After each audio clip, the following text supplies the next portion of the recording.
Good morning students, જય Swaminarayan. Chapter number 13 હાઇડ્રોકાર્બનની અંદર છેલ્લે આપણે આ ચેપ્ટરના એન્ડ તરફ જઈ રહ્યા છીએ. ત્યારે એરોમેટિક સંયોજનો, એમાં પર્ટિક્યુલર આપણે બેન્ઝીનની જ મેં તમને વાત કરી હતી કે ભાઈ આપણે બેન્ઝીનની જ બનાવટ ગુણધર્મ એની ચર્ચા કરીશું. તો આજના લેક્ચરની અંદર આપણે પહેલા બેન્ઝીનની બનાવટ, પછી એના ગુણધર્મોનો સ્ટેપ બાય સ્ટેપ અભ્યાસ કરીશું. તો બેન્ઝીનની આપણી ટેક્સ્ટબુકમાં મુખ્ય ત્રણ બનાવટો આપેલી છે. મારી પાસે અહીંયા 4 બનાવટો છે.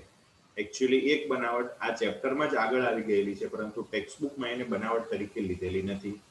પહેલી જે બનાવટ છે એ ચોપડી કરતાં થોડીક અલગ સિક્વન્સ મેં લીધેલી છે કે ભાઈ બેન્ઝોઇક એસિડ એની પ્રક્રિયા સોડિયમ હાઇડ્રોક્સાઇડ સાથે કરતા આપણને સોડિયમ બેન્ઝોએટ મળશે, અને એ સોડિયમ બેન્ઝોએટને સોડા લાઇમ સાથે ગરમ કરતા ડીકાર્બોક્સિલેશન થઈ આપણને બેન્ઝીન મળશે.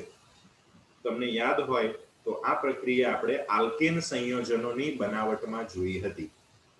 એસિટિક એસિડ જેવા કોઈ પણ કાર્બોક્સિલિક એસિડનું સોડા લાઇમ એટલે કે કેલ્શિયમ ઓક્સાઇડ અને NaOH સાથે ડીકાર્બોક્સિલેશન કરતા આપણને હાઇડ્રોકાર્બન આલ્કેન સંયોજનો મળતા હતા. એમાં થતું તો શું, તો કે જે પણ આપણી પાસે બેન્ઝોઇક એસિડ હોય એના COO સમૂહ Na2CO3 સ્વરૂપે દૂર થઈ જાય અને હાઇડ્રોજન છે એ પેલા કાર્બન સાથે જોડાઈ જાય. અહીંયા પણ જે હાઇડ્રોજન છે એ બેન્ઝીનના કાર્બન સાથે જોડાવાથી સંપૂર્ણ બેન્ઝીન બની જશે. તો આ પહેલી બેન્ઝીનની બનાવટ ડીકાર્બોક્સિલેશનની પ્રક્રિયા. બીજી આ જે પ્રક્રિયા છે જેમાં ફિનોલને આપણે ઝિંક પાવડર સાથે ગરમ કરવામાં આવે છે. એ ગરમ કરતા ઝિંક અને બેન્ઝીનની ઉપર રહેલો OH નો ઓક્સિજન ZnO સ્વરૂપે દૂર થશે અને H છે એ બેન્ઝીનના કાર્બન સાથે જોડાવાથી બેન્ઝીન બની જશે. આ સેમ પ્રક્રિયા આપણે 12મા ધોરણમાં આલ્કોહોલ, ફિનોલ અને ઇથર આ ચેપ્ટરની અંદર જોઈશું ફિનોલના રાસાયણિક ગુણધર્મો તરીકે. તો આ બીજી બનાવટ હતી ફિનોલમાંથી.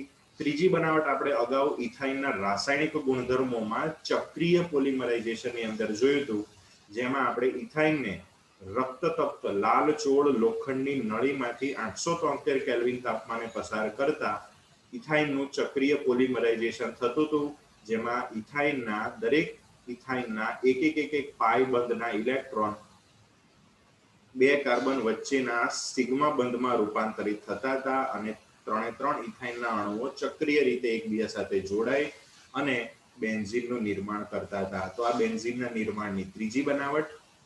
છેલ્લી પ્રક્રિયા જેમાં આપણે 6 કાર્બન ધરાવતા N-હેક્ઝેન, 6 કાર્બન એક જ શૃંખલા એક જ રેખામાં હોય તો આપણે એને N-હેક્ઝેન કહીએ છીએ. આ N-હેક્ઝેનનું ચક્રીયકરણની પ્રક્રિયા આપણે આલ્કેનના રાસાયણિક ગુણધર્મોમાં ભણ્યા હતા. તો આ બધી જે બેન્ઝીનની બનાવટ છે એમાંથી મોટા ભાગની પહેલી, ત્રીજી અને ચોથી આ બધી જ પ્રક્રિયાઓ આગળ આપણે ભણી ચૂક્યા છીએ.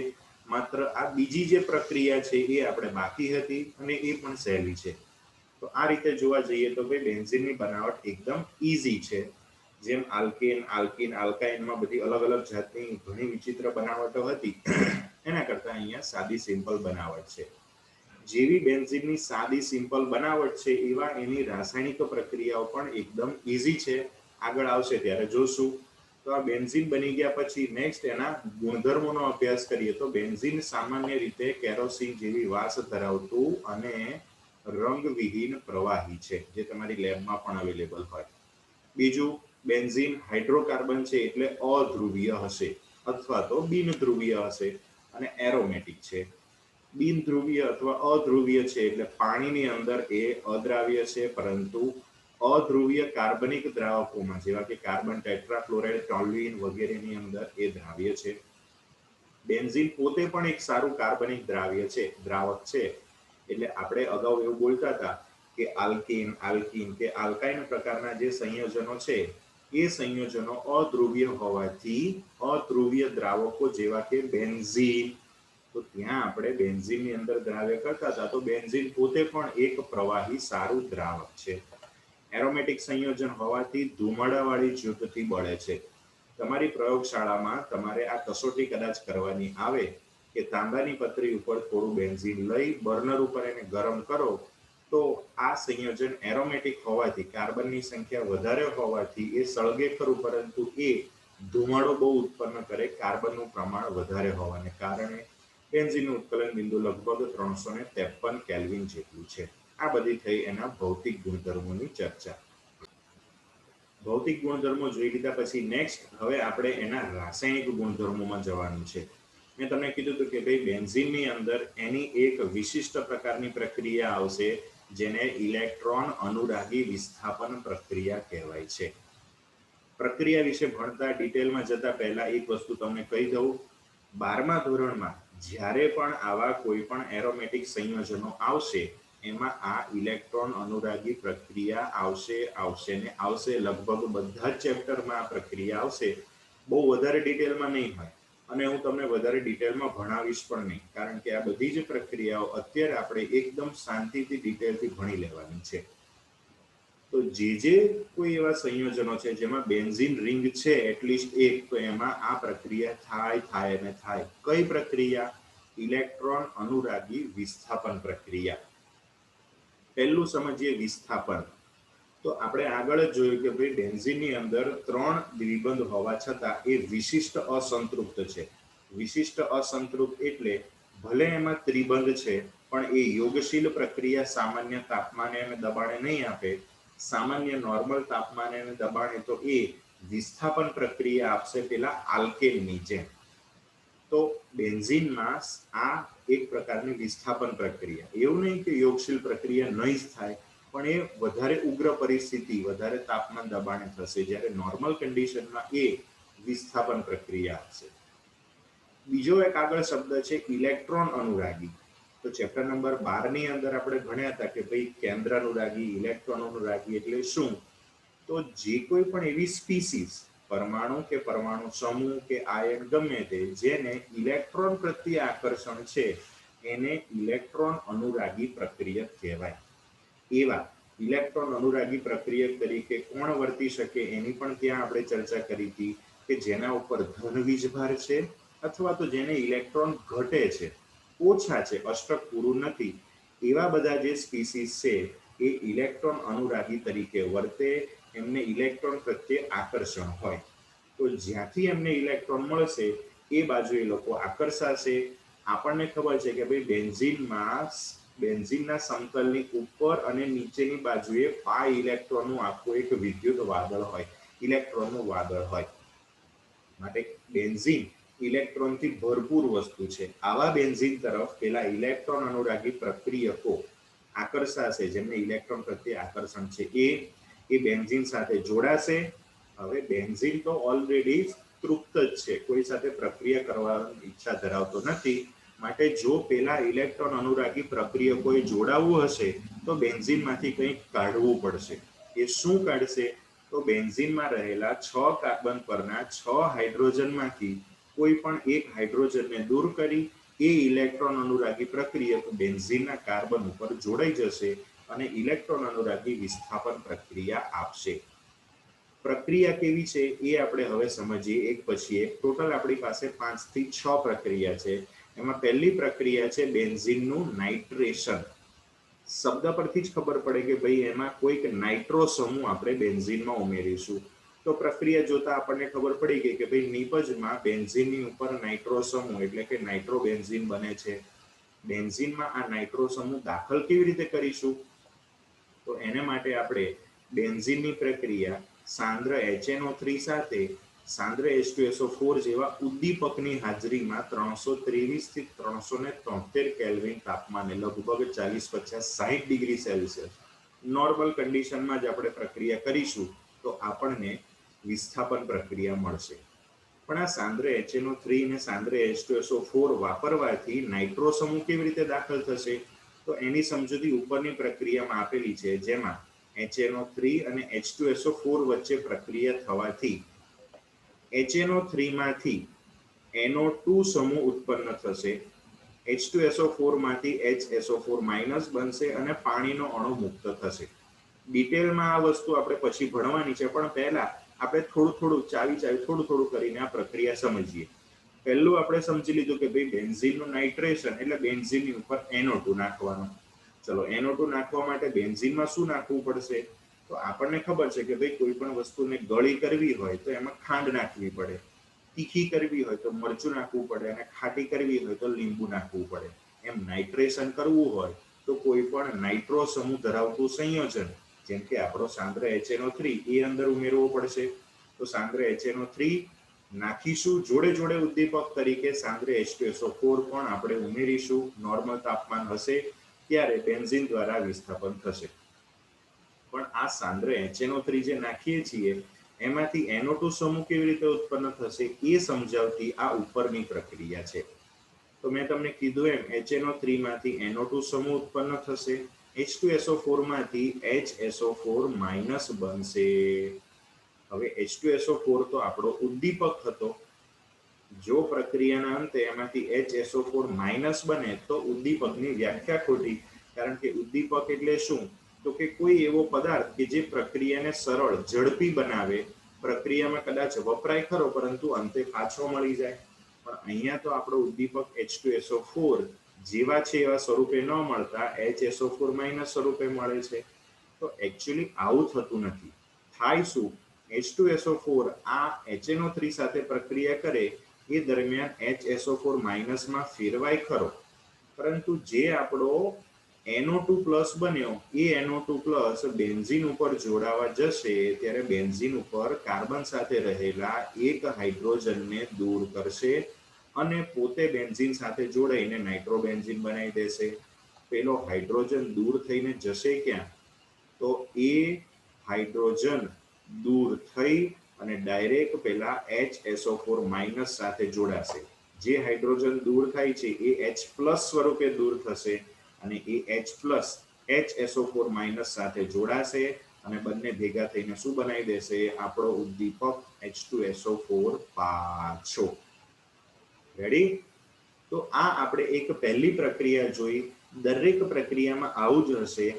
બેન્ઝીનની પ્રક્રિયા કોઈક સંયોજન સાથે આપણે કરીશું, એના દ્વારા અહીંયા જેમ NO2+ ઉત્પન્ન થાય છે એમ અલગ અલગ પ્રકારના સમૂહો ઉત્પન્ન થશે અને એ બેન્ઝીન પાસે આવી બેન્ઝીનમાંના એક હાઇડ્રોજનને દૂર કરી પોતે બેન્ઝીન સાથે જોડાઈ જશે. હવે આગળ એક ચર્ચા કરીએ કે ભાઈ અહીંયા જે NO2+ ઉત્પન્ન થયો એના ઉપર ધન વીજભાર છે અને આ ધન વીજભાર હોવાને કારણે એને બેન્ઝીનના પેલા પાઈ ઇલેક્ટ્રોનના વાદળ પ્રત્યે આકર્ષણ હશે. ઇલેક્ટ્રોન પ્રત્યે આકર્ષણ છે માટે આવા NO2+ જેવા જે કોઈ પણ સમૂહો ઉત્પન્ન થાય એને કહેવાય ઇલેક્ટ્રોન અનુરાગી પ્રક્રિયકો.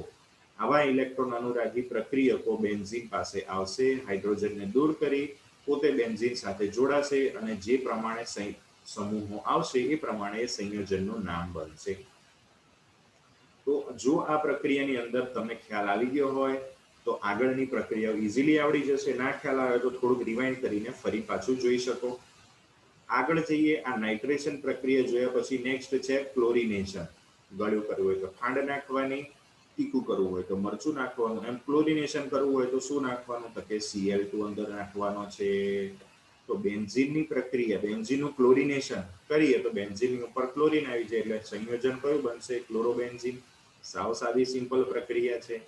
એ ક્લોરિનેશન કરવા માટે ખાલી ક્લોરીન નાખવાનો ના, ક્લોરીન તો નાખવાનો જ છે, જોડે જોડે ઉદ્દીપક તરીકે FeCl3 અથવા ElCl3 પણ નાખી શકાય. અહીંયા આપણે FeCl3 સાથે સૌપ્રથમ Cl2 ની પ્રક્રિયા જોઈએ શું થાય છે. તો આ પ્રક્રિયામાં Cl2 જેમાં બે ક્લોરીન એકબીજા સાથે સિંગલ બંધથી જોડાયેલા હોય, આવા બે ક્લોરીનમાંથી એક ક્લોરીન Cl- સ્વરૂપે FeCl3 પાસે જશે. હવે બે ક્લોરીન હતા એમાંથી એક ક્લોરીન Cl- માં ફેરવાયો તો બીજો ક્લોરીન ઓટોમેટિક Cl+ માં ફેરવાશે, કેમ કે Cl2 એ તટસ્થ અણુ હતો. એક ક્લોરીન પેલા ભાગીદારીના બંને ઇલેક્ટ્રોન પોતાની સાથે લઈ જાય તો Cl- બને. તો સામેવાળાના ઇલેક્ટ્રોન જતા રહ્યા એટલે એ બનશે Cl+. આ જે Cl+ બને છે એ જ આપણો ઇલેક્ટ્રોન અનુરાગી પ્રક્રિયક. આ પ્રક્રિયા માટે જે Cl- બને છે એ Cl- FeCl3 સાથે જોડાવાથી આપણને FeCl4- મળશે. તો પ્રક્રિયા સાવ સાદી સિમ્પલ છે કે ભાઈ Cl2 ની FeCl3 ની પ્રક્રિયામાં એક ક્લોરીન FeCl3 સાથે જોડાવાથી આપણને FeCl4 મળે છે અને વધેલો એક ક્લોરીન Cl+ જેને આપણે ક્લોરોનિયમ આયન કહીએ એ ઇલેક્ટ્રોન અનુરાગી પ્રક્રિયક તરીકે અહીંયા ઉત્પન્ન થશે. આ Cl+ પછી બેન્ઝીન તરફ ગતિ કરશે અને બેન્ઝીનના એક હાઇડ્રોજનનું વિસ્થાપન કરી પોતે બેન્ઝીન સાથે જોડાઈને ક્લોરોબેન્ઝીન બનાવશે. આગળની જેમ જ અહીંયા પણ બેન્ઝીનમાંથી એક હાઇડ્રોજન H+ સ્વરૂપે નીકળશે. એ H+ સ્વરૂપે નીકળેલો હાઇડ્રોજન પેલા FeCl4- પાસે જશે અને એમાંથી એક ક્લોરીન કે જે Cl- સ્વરૂપે છે એને લઈ બંને ભેગા થઈ અને HCl બનાવશે અને FeCl4 માંથી આપણો જે ઉદ્દીપક હતો FeCl3 એ આપણને પાછો મળી જશે. આ રીતે બેન્ઝીનનું ક્લોરિનેશન થતું હોય છે.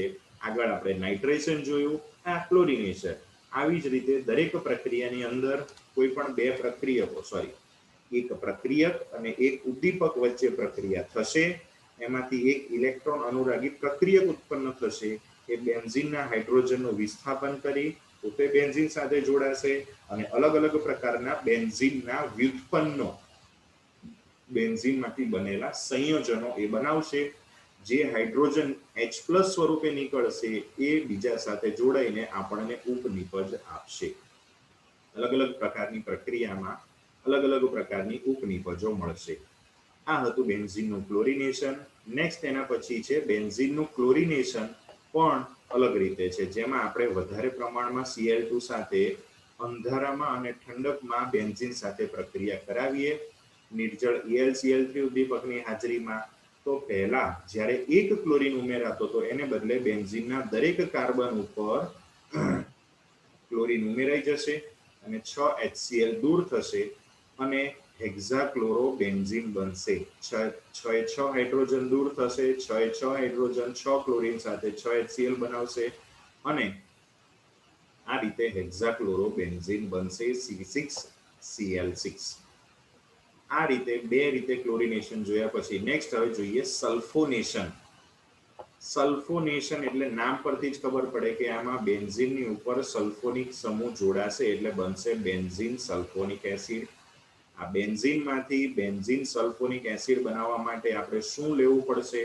તો કે સલ્ફોનિક સમૂહ ધરાવતો હોય એવું કોઈ પણ સંયોજન. તો અહીંયા આપણે પ્રક્રિયક તરીકે એરો ઉપર લખીએ છીએ સાંદ્ર H2SO4 + SO3. આ સાંદ્ર H2SO4 + SO3 એનું જે મિશ્રણ છે, કદાચ તમે પહેલા અગાઉ ક્યાંક ભણ્યા હશો, એને આપણે કહીએ છીએ ઓલિયમ. સાંદ્ર H2SO4 અને SO3 વાયુનું જે મિશ્રણ એને કહેવાય છે ઓલિયમ અથવા તો ધુમાયમાન સલ્ફ્યુરિક એસિડ, ધુમાયમાન H2SO4 કે જે બહુ જ સાંદ્ર હોય. આવો ઓલિયમ એટલે કે H2SO4 + SO3 નું મિશ્રણ એકચ્યુઅલી એમાં બે સલ્ફ્યુરિક એસિડના અણુ હોય. એની અંદર પાણી ઉમેરીએ ઓલિયમની અંદર તો ઓલિયમમાં પાણી ઉમેરવાથી એ ઓલિયમ એ બે સલ્ફ્યુરિક એસિડના અણુઓમાં ફેરવાશે. આગળ 12મા ધોરણમાં આ પ્રક્રિયા આવશે, અગાઉ કદાચ તમારે આવી ગઈ હોય તો તમને ખ્યાલ હશે. તો ઓલિયમમાં પાણી ઉમેરતા બે સલ્ફ્યુરિક એસિડના અણુઓ બનશે. તો અહીંયા બે સલ્ફ્યુરિક એસિડના અણુઓ બને છે, એમાંથી એક H2SO4 સલ્ફ્યુરિક એસિડ પ્રક્રિયક તરીકે અને બીજો સલ્ફ્યુરિક એસિડનો અણુ ઉદ્દીપક તરીકે વર્તશે.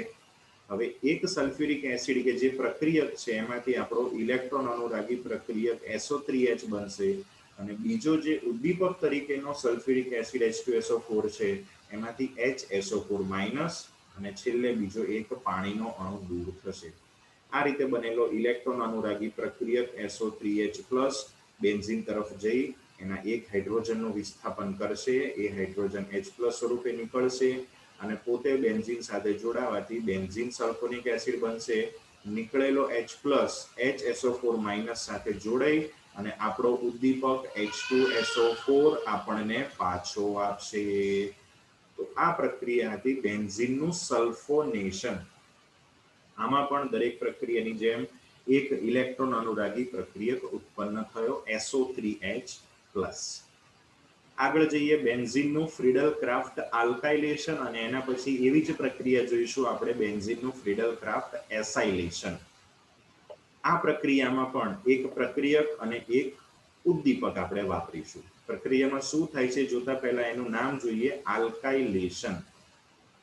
હાઇડ્રોજિનેશન એટલે હાઇડ્રોજન ઉમેરવાનો, ક્લોરિનેશન એટલે ક્લોરીન ઉમેરવાનો, બ્રોમિનેશન એટલે બ્રોમિન ઉમેરવાનો, હાઇડ્રેશન એટલે પાણી ઉમેરવાનું. એ જ રીતે આલ્કાઇલેશન એટલે આપણે કોઈ પણ આલ્કાઇલ સમૂહ આર એની અંદર ઉમેરવાનો.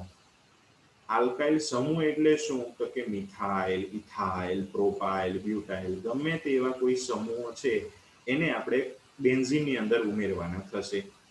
તો આલ્કાઇલેશન એટલે ખ્યાલ આવી ગયો. બીજો એક શબ્દ છે ફ્રીડલ ક્રાફ્ટ. આ ફ્રીડલ અને ક્રાફ્ટ બે વૈજ્ઞાનિકોના નામ છે. આ પ્રક્રિયામાં જે ઉદ્દીપક તરીકે વપરાય છે નિર્જળ AlCl3.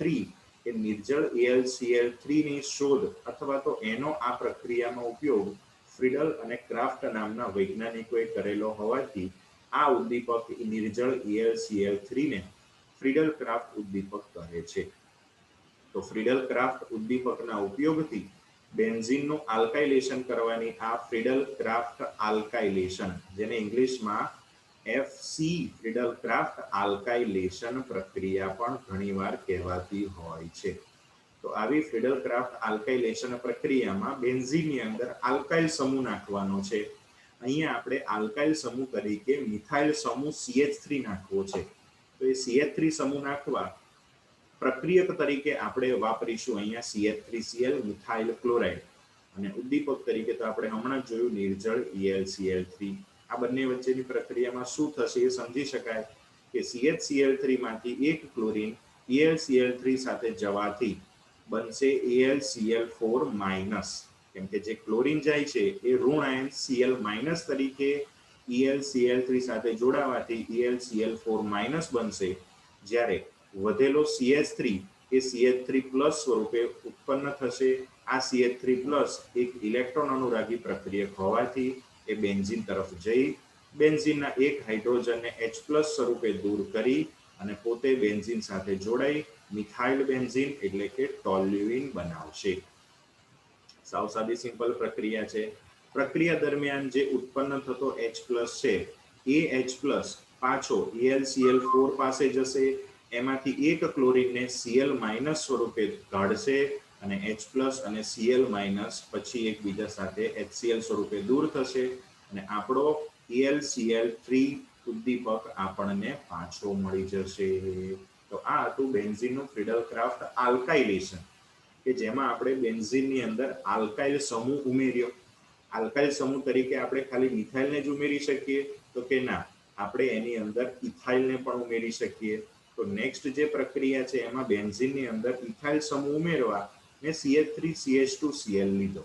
ઇન શોર્ટ, જે પણ આપણે આલ્કાઇલ સમૂહ ઉમેરવો છે, મિથાઇલ ઉમેરવો હોય તો મિથાઇલ ક્લોરાઇડ, ઇથાઇલ ઉમેરવો હોય તો ઇથાઇલ ક્લોરાઇડ, પ્રોપાઇલ ઉમેરવો હોય તો પ્રોપાઇલ ક્લોરાઇડ, કોઈ પણ આલ્કાઇલ ક્લોરાઇડ અહીંયા લઈ શકાય.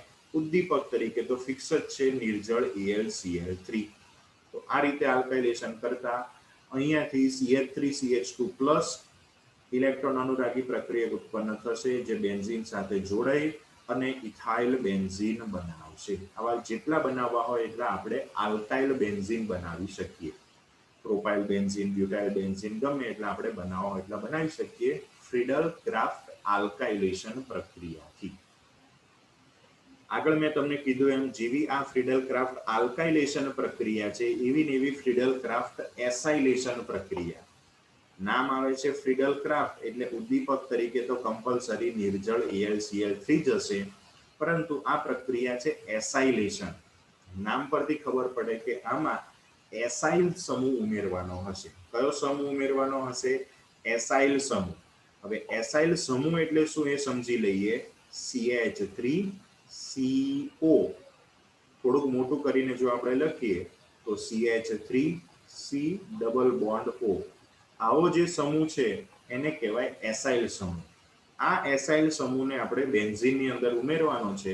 તો આ એસાઇલ સમૂહ ધરાવતું સંયોજન આપણે લેવું પડે. એસાઇલ સમૂહ ધરાવતા બે સંયોજનો આપણે જોઈશું. એમાંનું પહેલું સંયોજન અહીંયા લઈએ છીએ CH3COCl. એ એ CH3COCl ની પ્રક્રિયા આપણા ઉદ્દીપક ElCl3 સાથે કરતા એમાં રહેલો ક્લોરીન Cl- સ્વરૂપે ElCl3 સાથે જશે અને બનાવશે ElCl4. વધેલો જે CH3CO છે એ CH3CO તરીકે ઇલેક્ટ્રોન અનુરાગી પ્રક્રિયક બનાવશે. એ ઇલેક્ટ્રોન અનુરાગી પ્રક્રિયક CH3CO+ બેન્ઝીન ઉપર જઈ બેન્ઝીન સાથે જોડાઈ બેન્ઝીનની ઉપર CH3CO સમૂહ એસાઇલ સમૂહ દાખલ કરી એસિટોફિનોન બનાવશે. આ પ્રક્રિયાને કહીએ છીએ ફ્રીડલ ક્રાફ્ટ એસાઇલેશન પ્રક્રિયા. આ પ્રક્રિયામાં બેન્ઝીનની ઉપર એસાઇલ સમૂહ દાખલ થશે અને જે H+ ઉત્પન્ન થશે એ અગાઉની જેમ જ આપણા ElCl4 પાસે જઈ એમાંથી Cl- કાઢી HCl સ્વરૂપે દૂર થશે અને આપણો જે પ્રક્રિયક ElCl3 હતો એ આપણને અહીંયા પાછો મળી જશે. તો આ હતી ફ્રીડલ ક્રાફ્ટ એસાઇલેશન પ્રક્રિયા, જેના માટે એક તો આપણે વાપરી શકીએ CH3CO સમૂહ ધરાવતું CH3COCl, જેને નામ કહેવાય એસાઇલ ક્લોરાઇડ, હે ને, એસાઇલ ક્લોરાઇડ અથવા તો એસિટાઇલ ક્લોરાઇડ. આવી જ રીતે CH3CO એસાઇલ સમૂહ ધરાવતું બીજું એક સંયોજન છે એસિટિક એનહાઇડ્રાઇડ. સંયોજન કયું છે? Acetic anhydride. એમાંથી પણ આપણને CH3CO સમૂહ મળશે. એસિટિક એનહાઇડ્રાઇડનું સૂત્ર CH3CO2O. એવા બે એસાઇલ સમૂહ હશે જે ઓક્સિજન સાથે જોડાયેલા હશે. તો એમાંથી આપણને એક CH3CO સમૂહ બેન્ઝીન ઉપર જોડાશે. એ બેન્ઝીનનો H+ નીકળશે. એ H+ એટલે ElCl4 સાથે જોડાશે. હવે સમજો, ત્યાંથી એ H+ ને નહીં કાઢે. અહીંયા શું થશે? આપણી પાસે જે H+ નીકળે છે એ CH3COO અને એની સાથે બેન્ઝીનમાંથી નીકળતો H+ જોડાઈ જશે અને બનાવશે CH3COOH એસિટિક એસિડ. તો આ રીતે હું એસાઇલ ક્લોરાઇડ વાપરું કે એસિટિક એનહાઇડ્રાઇડ વાપરું, બંને દ્વારા આપણે એસાઇલ સમૂહ એટલે કે CH3CO+ ઇલેક્ટ્રોન અનુરાગી પ્રક્રિયક ઉત્પન્ન કરી શકીએ, જેના દ્વારા બેન્ઝીનનું ઇલેક્ટ્રોન અનુરાગી વિસ્થાપન કરી વિવિધ પ્રકારની નિપજો બેન્ઝીનમાંથી બનાવી શકીએ. તો આ બધી જ પ્રક્રિયાઓ આપણે જોઈ લીધી. એ બધાની અંદર જે એક પ્રક્રિયક આપણે વાપર્યો તો બેન્ઝીન સિવાયનો એક પ્રક્રિયક અને એની સાથે રહેલો ઉદ્દીપક, એમની સાથે રહેલી એમના સાથે થતી બધી જ પ્રક્રિયાઓ એક સાથે અહીંયા રહેલી છે. કારણ કે આપણે હવે આ જે પ્રક્રિયા થાય છે એની બેઝિક ક્રિયાવિધિ આગળ જોઈ લીધી કે એક પ્રક્રિયક અને ઉદ્દીપક વચ્ચે પ્રક્રિયા થઈ, ઇલેક્ટ્રોન અનુરાગી પ્રક્રિયક ઉત્પન્ન થાય અને એ પછી બેન્ઝીન સાથે જોડાવા આવે. સાદી આટલી ક્રિયાવિધિ જોઈ લીધા પછી એકચ્યુઅલી આ ઇલેક્ટ્રોન અનુરાગી વિસ્થાપન પ્રક્રિયા 3 તબક્કામાં થાય. પહેલા તબક્કાની અંદર શું થાય છે તો કે આપણા ઇલેક્ટ્રોન અનુરાગી પ્રક્રિયકની ઉત્પત્તિ. ઇલેક્ટ્રોન અનુરાગી પ્રક્રિયકને આપણે E+ દ્વારા દર્શાવીએ. તો આપણે અગાઉ જ જોઈ લીધું કે ભાઈ અલગ અલગ પ્રકારની ઘણી બધી જે પ્રક્રિયાઓ હતી, દરેકમાં એક ઇલેક્ટ્રોન અનુરાગી પ્રક્રિયક ઉત્પન્ન થતો હતો. NO2+, Cl+, SO3H+, CH3+ અને CH3CO+, કે જે બેન્ઝીન પાસે જઈ બેન્ઝીન સાથે જોડાશે અને હાઇડ્રોજનનું વિસ્થાપન કરશે. પણ આ બેન્ઝીન પાસે જઈ હાઇડ્રોજનનું વિસ્થાપન કરવું એ વસ્તુ 2 તબક્કામાં થાય. પહેલા તબક્કામાં ઇલેક્ટ્રોન અનુરાગી પ્રક્રિયક ઉત્પન્ન થયો. હજુ 2 તબક્કા બાકી રહ્યા. એ બીજા તબક્કામાં શું થશે? તો બીજા તબક્કાની અંદર ચલો આ ઇલેક્ટ્રોન અનુરાગી પ્રક્રિયક ઉત્પન્ન થવાની પહેલો જે તબક્કો હતો એ તબક્કો અહીંયા થોડોક ડિટેલમાં જે ચોપડીમાં સમજાવેલો છે એ અહીંયા આપેલો છે. તમે જોશો તો પણ તમને ખબર પડી જશે. આગળ આના પછી જે આપણો કેન્દ્ર અનુરાગી પ્રક્રિયક એટલે કે NO2+, Cl+, SO3H+ વગેરે વગેરે, ઇન શોર્ટ E+ ઉત્પન્ન થયા એ બેન્ઝીન તરફ જશે. હવે બેન્ઝીન પાસે 3 દ્વિબંધ છે એટલે કે પાઈ ઇલેક્ટ્રોનનો આખો ભરપૂર જથ્થો છે. અહીંયા શું થશે તો કે બેન્ઝીનના કોઈ પણ બે, ધારો કે આ 2 કાર્બન કે જેની વચ્ચે દ્વિબંધ છે એ દ્વિબંધના ઇલેક્ટ્રોન આપણા કેન્દ્ર અનુરાગી પ્રક્રિયક એની સાથે જોડાશે. હવે એકચ્યુઅલી થતું એવું હોય કે આપણો જે કેન્દ્ર અનુરાગી પ્રક્રિયક છે ને એ બેન્ઝીન તરફ જઈ એની સાથે જોડાય. પણ યાદ રાખજો ઓર્ગેનિક કેમેસ્ટ્રીનો કદાચ આપણે 12મા ચેપ્ટરમાં પણ ભણ્યા હતા કે ઓર્ગેનિકમાં એવો નિયમ છે કે આપણે ઇલેક્ટ્રોનનું સ્થાનાંતર દર્શાવીએ છીએ, નહીં કે કોઈ પણ પ્રક્રિયકનું. આપણો ઇલેક્ટ્રોન ક્યાંથી ક્યાં જાય છે અથવા તો આપણું ઇલેક્ટ્રોન યુગ્મ ક્યાંથી ક્યાં જાય છે એવું આપણે દર્શાવીએ છીએ. માટે અહીંયા એકચ્યુઅલી E+ જે કેન્દ્રનું ઇલેક્ટ્રોન અનુરાગી પ્રક્રિયક ઉત્પન્ન થયો એ બેન્ઝીન તરફ જાય છે, પણ આપણે દર્શાવેલું છે શું, બેન્ઝીનના જે પાઈ ઇલેક્ટ્રોન છે એ પેલા E+ તરફ જાય છે એવું. હવે એકચ્યુઅલી અહીંયા પાઈ બંધના જે 2 ઇલેક્ટ્રોન છે એ 2 ઇલેક્ટ્રોન કોઈ પણ એક કાર્બન ઉપર, જે 2 કાર્બન વચ્ચે પેલો દ્વિબંધ છે એમાંના કોઈ પણ એક કાર્બન ઉપર જાય છે. પ્રક્રિયા પ્રમાણે અહીંયા આપણે ધારીએ કે 2 ઇલેક્ટ્રોન આ ઉપરવાળા કાર્બન ઉપર જાય. ઉપરવાળા કાર્બન પાસે 2 ઇલેક્ટ્રોન જશે એટલે એ કાર્બન ઉપર ઋણ વીજભાર આવશે અને નીચેવાળા કાર્બન ઉપર ધન વીજભાર આવશે. હવે અહીંયા આ બેન્ઝીનના બંધારણમાં હાઇડ્રોજન દર્શાવેલા નથી, પરંતુ દરેક કાર્બન ઉપર એક એક હાઇડ્રોજન તો હશે જ. હવે આપણે માત્ર ચર્ચા કરવાની છે આ 2 કાર્બનની. એ 2 કાર્બનમાં એક ઉપરના કાર્બન ઉપર ઇલેક્ટ્રોન યુગ્મ આવવાથી એના ઉપર ઋણ વીજભાર આવશે અને નીચેવાળા કાર્બન ઉપર ધન વીજભાર આવશે. આપણો કેન્દ્રનું ઇલેક્ટ્રોન અનુરાગી પ્રક્રિયક ઋણ વીજભારવાળા કાર્બન સાથે જોડાશે એટલે આ રીતનું એક જ કાર્બન સાથે H જે હતો એ અને પેલો ઇલેક્ટ્રોન અનુરાગી પ્રક્રિયક E જોડાશે. જ્યારે નીચેવાળા કાર્બન ઉપર ધન વીજભાર હશે એટલે એ કાર્બન ઉપર અહીંયા ધન વીજભાર પણ દર્શાવેલો છે. આ રીતે અહીંયા તમે જોઈ શકો કે ભાઈ કાર્બન કાર્બન વચ્ચે અહીંયા દ્વિબંધ હતો એ દ્વિબંધ જતો રહ્યો અને આ ઉપરવાળા કાર્બન સાથે નીચે આ એક કાર્બન, આ એક બીજો કાર્બન, એક H અને એક E, 4 સમૂહ જોડાયેલા છે એક બંધથી. તો આપણે પહેલા જ ભણ્યા હતા કે ભાઈ કાર્બન સાથે જ્યારે 4 એક બંધ અલગ અલગ જોડાયેલા હોય તો એ કાર્બનનું સંકરણ કયું થયું હોય, sp3 સંકરણ થયું હોય. તો આ બીજો તબક્કો જેમાં આપણો પહેલા તબક્કામાં ઉત્પન્ન થયેલો કે ઇલેક્ટ્રોન અનુરાગી પ્રક્રિયક બેન્ઝીન સાથે જોડાઈ અને બેન્ઝીનના એક કાર્બનનું સંકરણ sp2 માંથી, આ કાર્બનનું સંકરણ પહેલા બેન્ઝીનનું હતું એટલે sp2 હતું, એમાંથી sp3 સંકરણ થયું તો એ બેન્ઝીનના કાર્બનનું sp3 સંકરણ કરશે. જ્યારે બેન્ઝીન ઉપર બીજો જે કાર્બન છે એના ઉપર ધન વીજભાર ઉત્પન્ન થશે. બેન્ઝીનના કાર્બન ઉપર ધન વીજભાર આવે એટલે એને કહેવાય કાર્બોકેટાયન, પણ એ કાર્બન બેન્ઝીનનો એક એરોમેટિક સંયોજનનો છે એટલે જે આખો ધન વીજભાર ધરાવતો આયન બને છે એને કહેવાય છે એરેનિયમ આયન, એટલે આ. તો પહેલા તબક્કામાં ઇલેક્ટ્રોન અનુરાગી પ્રક્રિયક ઉત્પન્ન થયો તો E+, આ બીજા તબક્કામાં એરેનિયમ નામનો કાર્બોકેટાયન બને છે. હવે આ જે એરેનિયમ કાર્બોકેટાયન છે એમાં બેન્ઝીનની જેવો એરોમેટિક ગુણધર્મ નથી. કેમ? જો અહીંયા લખેલું છે એરેનિયમ આયન અથવા તો સિગ્મા સંકીર્ણમાં કાર્બનનું સંકરણ sp3 હશે. કાર્બનનું sp3 સંકરણ હોય તો જે બાકી રહેલા બધા કાર્બન હતા કે જેમાં sp2 સંકરણ થતું હતું એ કાર્બનમાં પેલા પાઈ ઇલેક્ટ્રોનનું આ રીતે વિસ્થાનીકરણ થાય, પણ વિસ્થાનીકરણ આ રીતે થાય, આખું સર્કલ ના ફરે, અડધું છે એનું વિસ્થાનીકરણ થાય. મતલબ કે જેમ બેન્ઝીનમાં બધા પાઈ ઇલેક્ટ્રોનનું સંપૂર્ણ વિસ્થાનીકરણ થતું હતું એટલે બેન્ઝીનમાં આ રીતે આપણે ચક્ર પ્રકારે ચક્રીય રીતે પેલા પાઈ ઇલેક્ટ્રોનનું સ્થાનાંતરણ થતું હતું એવું હવે આ એરેનિયમ આયનમાં થશે નહીં. એમાં માત્ર આટલું જ ઇલેક્ટ્રોનનું વિસ્થાનીકરણ થશે.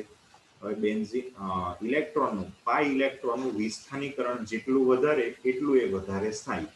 બેન્ઝીનમાં એકદમ મસ્ત આખામાં બધે સંપૂર્ણ વિસ્થાનીકરણ એટલે કે ઇલેક્ટ્રોન બધા કાર્બન ઉપર ફરી શકતા હતા માટે એ વધારે સ્થાયી હતો. પરંતુ આ બનેલો એરેનિયમ આયન આ સંપૂર્ણ વિસ્થાનીકરણ તૂટવાના કારણે અસ્થાયી બને છે, એરોમેટિક ગુણધર્મ ગુમાવે છે. કેવી રીતે? જો તમને અહીંયા બતાવું બંધારણથી. અહીંયા જે એરેનિયમ આયન બન્યો એમાં આ પ્રકારે સંસ્પંદન થશે. સંસ્પંદન થશે એટલે ઇલેક્ટ્રોન આટલા કાર્બન ઉપર આ રીતે આમ ફરશે. એને તમને જો અહીંયા આ રીતે બતાવેલું છે. આખું ચક્ર પૂરું નહીં થાય, માત્ર અંશતઃ થોડુંક જ એમાં ઇલેક્ટ્રોનનું પાઈ ઇલેક્ટ્રોનનું વિસ્થાનીકરણ થશે એટલે આપણો એરેનિયમ આયન એમાં એરોમેટિક ગુણધર્મ હશે નહીં, એટલે સ્થાયી નહીં હોય અને સ્થાયી ન હોવાથી પોતે સ્થાયી થવા માટે છેલ્લા સ્ટેપમાં એ જે કાર્બન ઉપર ઇલેક્ટ્રોન અનુરાગી પ્રક્રિયક ઈ જોડાયો હતો એના ઉપરથી હાઇડ્રોજનને દૂર કરી દે છે. એટલે છેલ્લો તબક્કો થયો પ્રોટોન એટલે કે H+ દૂર થવાનો. તો દરેકમાં જે કાર્બન ઉપર ઇલેક્ટ્રોન અનુરાગી પ્રક્રિયક જોડાયો હતો એના પરથી હાઇડ્રોજન H+ સ્વરૂપે દૂર થશે. હવે H+ સ્વરૂપે કાર્બન દૂર થશે એટલે કાર્બન અને હાઇડ્રોજન વચ્ચે જે ભાગીદારીના 2 ઇલેક્ટ્રોન હતા એ 2 ઇલેક્ટ્રોન બીજા પેલા 2 કાર્બન વચ્ચે દ્વિબંધ બનાવવામાં વપરાશે. એટલે 2 પેલા કાર્બન વચ્ચે ફરી પાછો દ્વિબંધ આવી જશે અને આપણા સંયોજનમાં પાછો એરોમેટિક ગુણધર્મ ઉત્પન્ન થઈ જશે. જે H+ નીકળે છે એ H+ ને અલગ અલગ પ્રક્રિયાઓની અંદર અલગ અલગ સ્પીસીસ ખેંચી જાય છે. જેમ કે કોઈક પ્રક્રિયામાં ElCl4- પેલા H+ ને ખેંચી જાય છે, અમુકમાં HSO4- પેલા H+ ને ખેંચીને દૂર લઈ જાય છે. અને આ રીતે આપણો જે એરેનિયમ આયન છે એ એક સ્થાયી એરોમેટિક સંયોજનમાં રૂપાંતરણ પામે છે. પણ એ એરોમેટિક સંયોજનમાં બેન્ઝીન સાથે કોઈક નવા સમૂહો જોડાઈ ગયેલા હોય છે, જેમ કે NO2, SO3H, CH3 વગેરે વગેરે. અને આ રીતે બેન્ઝીન અલગ અલગ પ્રકારના નવા સંયોજનો બનાવશે, જેમ કે ક્લોરોબેન્ઝીન, બ્રોમોબેન્ઝીન, નાઇટ્રોબેન્ઝીન, બેન્ઝીન સલ્ફોનિક એસિડ, ટોલ્યુઇન વગેરે વગેરે. તો આ હતી બેન્ઝીનની ઇલેક્ટ્રોન અનુરાગી વિસ્થાપન પ્રક્રિયા અને એની ક્રિયાવિધિ. આ બેન્ઝીનની પ્રક્રિયા ફરી એકવાર વિડીયોને રિવાઇન્ડ કરીને જોજો, સમજજો, કારણ કે હવે પછી 12મા ધોરણમાં જે ચેપ્ટર્સની અંદર બેન્ઝીન ધરાવતા સંયોજનો હશે એ ગમે તે બીજા ક્રિયાશીલ સમૂહ ધરાવતા હશે, પણ બેન્ઝીન હશે એટલે આ બેન્ઝીનની લાક્ષણિક પ્રક્રિયા ઇલેક્ટ્રોન અનુરાગી વિસ્થાપન પ્રક્રિયા હશે અને હશે જ. હવે બેન્ઝીનની ઇલેક્ટ્રોન અનુરાગી વિસ્થાપન પ્રક્રિયા જોઈ લીધા પછી એની અંદર દ્વિબંધ તો છે જ, માટે ભલે નોર્મલ તાપમાને અને દબાણે એ સાદી વિસ્થાપન પ્રક્રિયા આપે, પરંતુ ઊંચા તાપમાને અને દબાણે અને ઉદ્દીપકની હાજરીમાં એ અમુક યોગશીલ પ્રક્રિયા પણ આપે છે કે જે આપણે બેન્ઝીનના રાસાયણિક બંધારણ વખતે પણ જોઈ હતી. ડાયહાઇડ્રોજન સાથે બેન્ઝીનમાંથી સાયક્લોહેક્સેન બને અને ડાયક્લોરિન સાથે સૂર્યપ્રકાશની હાજરીમાં અથવા તો પારજાંબલી પ્રકાશની હાજરીમાં એ બેન્ઝીન હેક્સાક્લોરાઇડ અથવા તો હેક્સાક્લોરોસાયક્લોહેક્ઝીન BHC, જેનું બીજું નામ છે ગેમેક્સિન, એ પણ બનાવે છે. પછી દહનની પ્રક્રિયા, તો કે ભાઈ આપણો બેન્ઝીન કાર્બનિક પદાર્થ છે એને હવામાં સળગાવો તો કાર્બન ડાયોક્સાઇડ અને પાણી આપશે અને મેસવાળી જ્યોતથી બળે છે. આની આપણે અગાઉ ચર્ચા કરી લીધી છે. તો આ બધી હતી બેન્ઝીનની રાસાયણિક પ્રક્રિયાઓ. આટલી વસ્તુ જોઈ લીધા પછી આ રાસાયણિક પ્રક્રિયાઓનો ફરી એકવાર અભ્યાસ કરી લેજો. આ રાસાયણિક પ્રક્રિયાઓ જોઈ લીધા પછી બહુ જ ઇમ્પોર્ટન્ટનું બેન્ઝીનની પ્રક્રિયાઓ માટે બહુ જ જરૂરી એક ટોપિક શરૂ થાય છે, નિર્દેશક અસર. નિર્દેશક અસર એટલે શું? તો આગળ આપણે એક પ્રક્રિયા જોઈ હતી, જ્યારે આપણે બેન્ઝીનનું બંધારણ રાસાયણિક ગુણધર્મોને આધારે નક્કી કરતા હતા ત્યારે કે બેન્ઝીનનું બ્રોમિનેશન કરીએ તો બેન્ઝીનમાંથી બ્રોમોબેન્ઝીન બને, એટલે કે બ્રોમિન બેન્ઝીન સાથે જોડાઈ ગયો હોય. એ બ્રોમોબેન્ઝીનનું જ્યારે ફરીવાર બ્રોમિનેશન કરતા હતા ત્યારે જો તમે જોયું તો મેં તમને કીધું હતું એ વિડીયોમાં કે ભાઈ બેન્ઝીન બ્રોમોબેન્ઝીનનું ફરી એકવાર બ્રોમિનેશન કરો તો આપણને 2 સમઘટકો મળે. ત્યારે આપણને બેન્ઝીનનું બંધારણ ખબર નથી, પરંતુ મેં તમને સાઈડમાં એ વિડીયોમાં સમજાવ્યું હતું કે બ્રોમોબેન્ઝીનનું ફરીવાર બ્રોમિનેશન કરું તો નવો આવતો બ્રોમિન એકવાર ઓર્થો સ્થાન ઉપર અને એકવાર પેરા સ્થાન ઉપર ગયો હતો, એટલે આપણને 2 સમઘટકો મળ્યા હતા ડાયબ્રોમોબેન્ઝીનના. તો કેમ નવો આવતો બ્રોમિન ઓર્થો સ્થાન અને પેરા સ્થાન બંને ઉપર ગયો? તો એનો આધાર બેન્ઝીન ઉપર પહેલેથી જે એક સમૂહ બ્રોમિન હાજર હતો એના ઉપર છે. તો અહીંયા નેક્સ્ટ હવે એ જ જોવાનું છે કે ભાઈ બેન્ઝીનની અંદર કોઈક સમૂહ આવી ગયો, બેન્ઝીનની ઇલેક્ટ્રોન અનુરાગી પ્રક્રિયા કરી એટલે બેન્ઝીનની અંદર ક્લોરીન કે બ્રોમિન કે નાઇટ્રો કે SO3H કે CH3 કે પછી CH3CO આવો કોઈ પણ સમૂહ બેન્ઝીનની અંદર કોઈ પણ રીતની પ્રક્રિયા દ્વારા આવી ગયો. હવે આ હાજર રહેલો બેન્ઝીનની અંદર હાજર રહેલો જે સમૂહ છે એવા સંયોજનની ફરી એકવાર આપણે ઇલેક્ટ્રોન અનુરાગી વિસ્થાપન પ્રક્રિયા કહીએ. ફરીવાર એનું બ્રોમિનેશન કરીએ, નાઇટ્રેશન કરીએ, સલ્ફોનેશન, ફિડલક્રાફ્ટ, આલ્કાઇલેશન, ફિડલક્રાફ્ટ, એસાઇલેશન કરીએ તો નવા આવતા ઇલેક્ટ્રોન અનુરાગી પ્રક્રિયકો બેન્ઝીન સાથે જોડાશે. એ કઈ જગ્યાએ જોડાશે? તો નવા આવતા સમૂહો કઈ જગ્યાએ જોડાશે એનો આધાર બેન્ઝીન ઉપર પહેલી વારમાં જોડાઈ ગયેલા સમૂહ ઉપર છે. બેન્ઝીન ઉપર પહેલી વારમાં ક્લોરીન જોડાઈ ગયો હોય તો એ નક્કી કરશે કે ભાઈ નવો જે આવે છે ઇલેક્ટ્રોન અનુરાગી પ્રક્રિયક એ બેન્ઝીનમાં કઈ જગ્યાએ જોડાશે. હવે કઈ જગ્યાએ એટલે બેન્ઝીનમાં એકવાર કોઈક સમૂહ આવી ગયો પછી આપણે નામકરણમાં જોયું હતું કે ભાઈ 3 અલગ અલગ જાતના સ્થાન થાય, ઓર્થો, મેટા અને પેરા.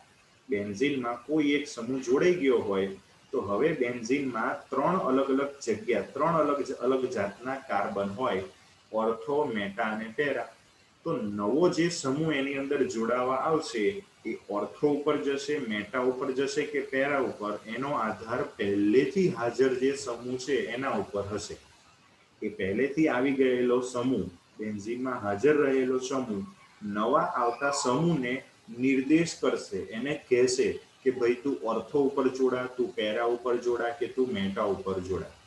તો પહેલેથી હાજર રહેલા સમૂહની આવી જે અસર છે એને કહેવાય છે એની નિર્દેશક અસર. આ નિર્દેશક અસરને કારણે આપણને બેન્ઝીનનું ફરીવાર ઇલેક્ટ્રોન અનુરાગી વિસ્થાપન પ્રક્રિયા કરીએ તો નવા આવતા સમૂહનું કઈ જગ્યાએ જોડાવું એ સ્થાન પહેલેથી હાજર રહેલા સમૂહને આધારે નક્કી કરી શકાય. આ નિર્દેશક અસર 2 પ્રકારની હોય. એક છે ઓર્થોપેરા નિર્દેશક અસર અને બીજી છે મેટા નિર્દેશક અસર. આ નિર્દેશક અસર એટલે શું? તો બેન્ઝીનની અંદર મેં તમને હમણાં જ કીધું કે ભાઈ કોઈક સમૂહ પહેલેથી હાજર છે. જો એ સમૂહ ઓર્થોપેરા નિર્દેશક હશે એટલે કે એ સમૂહ ઓર્થોપેરા નિર્દેશક અસર દર્શાવતો હશે તો એ નવા આવતા કોઈ પણ સમૂહને, પોતાના જેવો જ હોય કે કોઈક અલગ જેવો હોય, એ નવા આવતા સમૂહને એ ઓર્થો અને પેરા બંને સ્થાન ઉપર જવાનું કહેશે.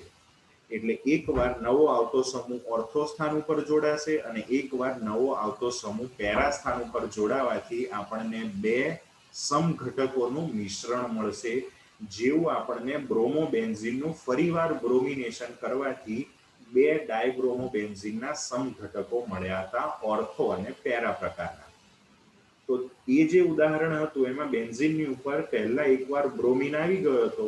એ બ્રોમિન ઓર્થોપેરા નિર્દેશક છે. એ બ્રોમિન સમૂહ ઓર્થોપેરા નિર્દેશક છે, માટે એ નવો આવતો પોતાના જેવો જ બ્રોમિન છે એને એકવાર ઓર્થો ઉપર જવાનું કહેશે, એકવાર પેરા ઉપર જવાનું કહેશે. એટલે આપણને 2 સમઘટકોનું મિશ્રણ મળ્યું હતું. તો આવા કેવી રીતે નક્કી થાય કે કયો સમૂહ ઓર્થો નિર્દેશક હશે, કયો પેરા અને કયો મેટા? તો મેં તમને પહેલા જ કીધું કે ભાઈ 2 જ પ્રકારની અસર છે. કાં તો નવો આવતો સમૂહ મેટા સ્થાન ઉપર જશે જેને આપણે મેટા નિર્દેશક અસર કહીએ, કાં તો નવો આવતો સમૂહ ઓર્થો અને પેરા બંને જગ્યાએ જશે જેને આપણે ઓર્થોપેરા નિર્દેશક અસર કહીએ. તો આપણે કેવી રીતે નક્કી કરી શકીએ? તો એ તો નક્કી આપણે નથી કરવાનું, બેન્ઝીનમાં હાજર રહેલો સમૂહ નક્કી કરશે. તો એ કયા સમૂહો છે કે જે ઓર્થોપેરા નિર્દેશક અસર દર્શાવે અને કયા સમૂહો છે જે મેટા નિર્દેશક અસર દર્શાવે? તો બેન્ઝીનમાં જો બેન્ઝીન સાથે NH2 અથવા NHR અથવા NR2 અથવા NHCOR અથવા OH, OR, OCOR, R, X આવા સમૂહો જ્યારે બેન્ઝીન સાથે ઓલરેડી જોડાયેલા હોય તો એ સમૂહો ધરાવતા બેન્ઝીનની ફરીવાર ઇલેક્ટ્રોન અનુરાગી વિસ્થાપન પ્રક્રિયા કરીએ ત્યારે નવો આવતો ઇલેક્ટ્રોન અનુરાગી પ્રક્રિયક એકવાર ઓર્થો ઉપર, એકવાર પેરા ઉપર જશે. આવી જ રીતે અમુક સમૂહો મેટા નિર્દેશક અસર પણ દર્શાવતા હશે. એના ઉદાહરણ પણ આપણે જોઈ લઈએ. તો બેન્ઝીન ઉપર જ્યારે NO2, CHO, COOH, CN, CCl3, COR, COOR કે SO3H જેવા સમૂહો જોડાયેલા હોય તો આવા સમૂહો મેટા નિર્દેશક અસર દર્શાવશે. એટલે કે એ નવા આવતા ઇલેક્ટ્રોન અનુરાગી પ્રક્રિયકોને મેટા સ્થાન ઉપર જ મોકલશે. તો હવે આટલા બધા સમૂહો છે, યાદ કેવી રીતે રાખવા? તો એ યાદ રાખવા હું તમને પછી શીખવાડીશ, પણ પહેલા આપણે સમજીએ કે કેમ આવા સમૂહો, અમુક સમૂહો ઓર્થોપેરા નિર્દેશક અસર દર્શાવે. તમારા મગજમાં તરત સવાલ થયો હશે કે આ સમૂહો ઓર્થો અને પેરા ઉપર મોકલે છે અને પેલા મેટા ઉપર જ કેમ મોકલે છે? તો એના માટે તમારે બેન્ઝીનની અંદર થતું સંસ્પંદન સમજવું પડશે. અહીંયા આપેલા જે આ બધા સમૂહો છે, આ બધા જ સમૂહો ઇલેક્ટ્રોન દાતા સમૂહો છે. બધા કેવા છે? ઇલેક્ટ્રોન દાતા સમૂહો, એટલે કે ધન પ્રેરક અસર દર્શાવે એવા સમૂહો છે. ઇલેક્ટ્રોન દાતા સમૂહ એટલે શું? તો કે આ સમૂહો જ્યારે બેન્ઝીન સાથે જોડાયેલા હશે ત્યારે એ બેન્ઝીન રિંગને ઇલેક્ટ્રોનનું દાન કરશે. કેમ ઇલેક્ટ્રોનનું દાન કરશે? તો તમે અહીંયા જોઈ શકો કે બધા જ જે સમૂહો રહેલા છે એ સમૂહમાં કોઈક ને કોઈક પરમાણુ પાસે અબંધકારક ઇલેક્ટ્રોન યુગ્મ તો છે અને પોતાની પાસે અબંધકારક ઇલેક્ટ્રોન યુગ્મ હોવાને કારણે એ બેન્ઝીન રિંગને ઇલેક્ટ્રોનનું દાન કરશે. તો આ બધા જ સમૂહો છે, અને જે આલ્કાઇલ સમૂહ છે એ તો ઇલેક્ટ્રોન દાતા છે જ, એ આપણે 12મા ચેપ્ટરમાં જોયું હતું. તો ઇલેક્ટ્રોનનું દાન કરવાથી શું થશે એ સમજવા માટે આપણે આ OH સમૂહને બેન્ઝીન સાથે જોડીને બનાવેલા ફિનોલમાં જે સંસ્પંદન થાય છે એ સમજીએ. એમાં શું થાય છે? તો આપણી પાસે આ ફિનોલ છે કે જેમાં બેન્ઝીન સાથે OH રહેલો છે. હવે એમાં પાઈ ઇલેક્ટ્રોનનું સ્થાનાંતરણ થશે. કેવી રીતે એ ખાસ સમજજો. OH સમૂહમાં ઓક્સિજન ઉપર અબંધકારક જે ઇલેક્ટ્રોન યુગ્મ છે એ ઇલેક્ટ્રોન યુગ્મ ઓક્સિજન અને કાર્બન વચ્ચેના બંધમાં જશે, એટલે કાર્બન અને ઓક્સિજન વચ્ચે દ્વિબંધ બનશે. હવે કાર્બન અને ઓક્સિજન વચ્ચે દ્વિબંધ બન્યો તો ઓક્સિજનના ટોટલ કેટલા બંધ થઈ ગયા? 2 ને 1 3. માટે ઓક્સિજન ઉપર શું આવી ગયો? ધન વીજભાર આવી ગયો. તો આ આપણે જોયું કે ભાઈ કેવી રીતે ઓક્સિજનના ઇલેક્ટ્રોન કાર્બન ઓક્સિજન વચ્ચેના બંધમાં ગયા. હવે સંસ્પંદન જ્યારે પણ થતું હોય ને ત્યારે બે રીતે ઇલેક્ટ્રોનનું સ્થાનાંતરણ થાય. યાદ રાખજો તો તમને આ બંધારણ બનાવતા ઇઝીલી આવડશે. સંસ્પંદનમાં શું કરવાનું? કંઈ નહીં, પરમાણુ પરથી બંધમાં ઇલેક્ટ્રોનને મોકલવાના. ઇલેક્ટ્રોન એટલે કે ઇલેક્ટ્રોન યુગ્મને પરમાણુ પરથી બંધમાં અને કોઈક બીજા બંધમાંથી પરમાણુ ઉપર મોકલવાના. અહીંયા તમે જોઈ શકો છો કે ભાઈ પહેલા ઓક્સિજન પરમાણુ પરથી કાર્બન ઓક્સિજન બંધમાં ઇલેક્ટ્રોન ગયા, એટલે કાર્બન ઓક્સિજન વચ્ચે દ્વિબંધ બન્યો. પછી કાર્બન વચ્ચે જે દ્વિબંધના ઇલેક્ટ્રોન હતા એ દ્વિબંધના ઇલેક્ટ્રોન કાર્બન બાજુના કાર્બન પરમાણુ ઉપર ગયા, એટલે એ કાર્બન પરમાણુ ઉપર ઋણ વીજભાર આવી ગયો. તો આમ ઓક્સિજન પરમાણુ પરથી બંધમાં અને બંધ પરથી કાર્બન પરમાણુ પર ઇલેક્ટ્રોનનું સ્થાનાંતર થયું, એટલે આપણને આ બીજું સંસ્પંદન બંધારણ મળ્યું, જેમાં ઓક્સિજન ઉપર ધન વીજભાર અને કાર્બન ઉપર ઋણ વીજભાર છે. આ જ રીતે આગળ કરતા જવાનું. ચલો ફરી પાછું કાર્બન પરમાણુ પર ઇલેક્ટ્રોન હતા ત્યાંથી બંધમાં ગયા, એટલે કાર્બન વચ્ચે દ્વિબંધ બન્યો, અને બંધ પરથી આ કાર્બન પરમાણુ ઉપર ગયા, એટલે એ કાર્બન પરમાણુ ઉપર ઋણ વીજભાર આવી ગયો. માટે આ નવું સંસ્પંદન બંધારણ મળ્યું.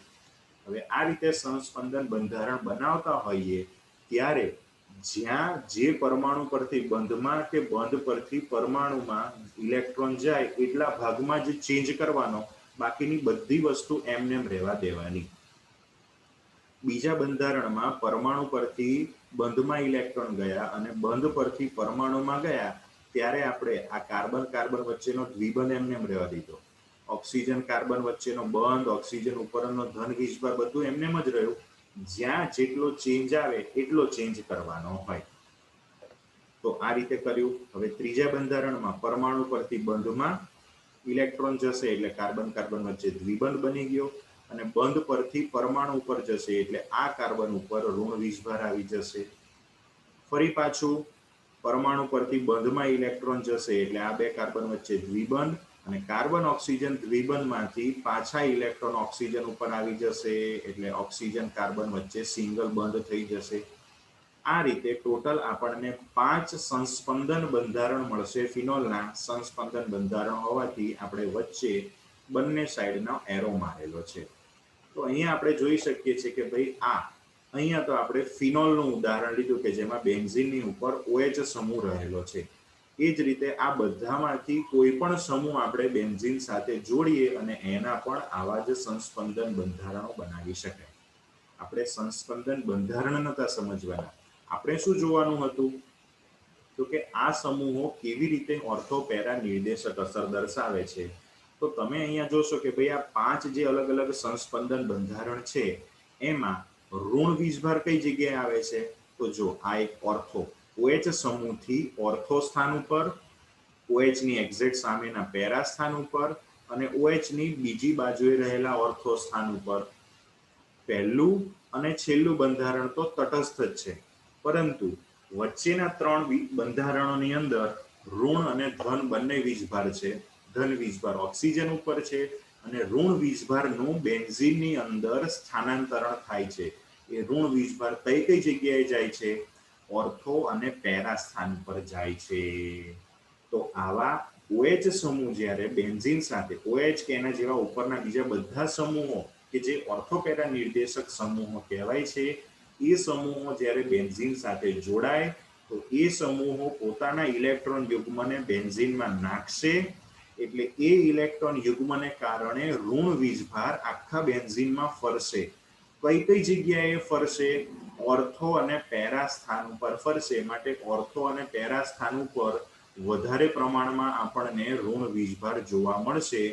તો આપણા આવા OH કે બીજા કોઈ પણ સમૂહ ધરાવતા બેન્ઝીનની પ્રક્રિયા જ્યારે કોઈ પણ ઇલેક્ટ્રોન અનુરાગી પ્રક્રિયક એની સાથે જોડાવા આવશે તો ઇલેક્ટ્રોન અનુરાગી પ્રક્રિયક ધન વીજભાર ધરાવતો હશે.